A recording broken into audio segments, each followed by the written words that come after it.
اول این ویدیو رو ببینین، بعدش هم نظرات دانشمندان غیر مسلمان در رابطه با عاشورا. یزید نامه رای میکنه به امام حسین همراه یمی فامیل و دار و دستهش که آدم بیا تسلیم شو که ما به حساب نکلگی ما از یک قبیله قریش هستیم، بچه هم هستیم. قبول نمیکنه امام حسین، نه من خلافت از پدرم مونده، ما باید خلیفه شوم.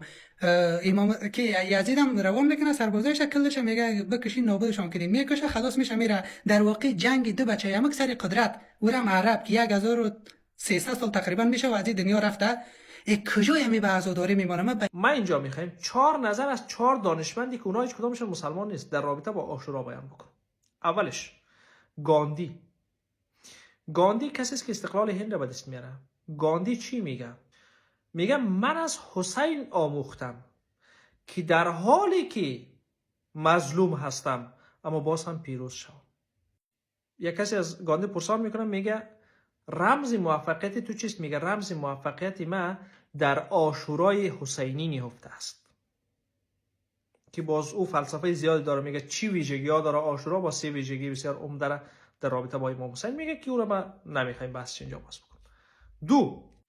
توماس کارلایل میگه که بزرگترین درسی که از عاشورا میگیرم این است که حسین و یارانش ایمانی استوار داشتند. آنها نشان دادند که برتری عدد در برابر حق و باطل تعیین کننده نیست، بلکه مسیر درست تعیین کننده حق و باطل است. ادوارد گیبون، دانشمند دیگه اسکاتلندی، این دانشمند و همچنان یک نویسنده بسیار معروفی است که یک کتاب را نوشته کرده به نام زوال و سقوط امپراتوری روم. این آدم نوشته میکنه که در هر عصر و سرزمین صحنه غمانگیز شهادت امام حسین احساس همدردی عمیق‌ترین و سردترین خوانندگان را برمی‌انگیزد. و در اخیرش ویکتور هوگو که از فرانسه است، کلگی ما نامش شنیدیم و کلگی هم احتمالاً میشناسم. او میگه که اصل نهضت امام حسین الهام بخش همه آزادی خواهان و مبارزان علیه ستم است. امام حسین به خاطر آزادی خواهی، به خاطر آزادی دین جدش آمد با یزید جنگید، نه سر قدرت. امام حسین نمیخواست بجنگه.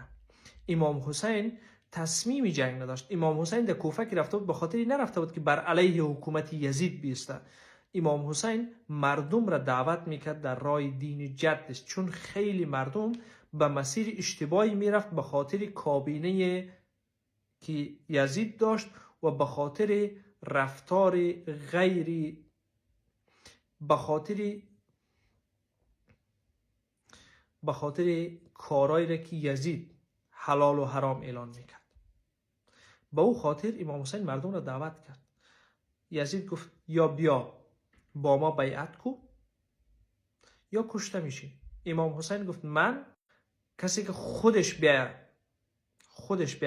حلال خدا را حرام و حرام خدا را حلال اعلان بکنه، ما با او بیعت نمیکنم. همین بود که آمدن جنگیدن و به شهادت رسیدن. اما عاشورا پیام بسیار بزرگی داره.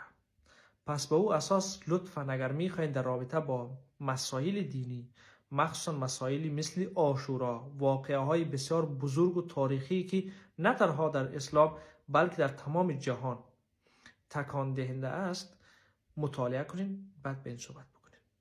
موفق، پیروز و کامگار باشین.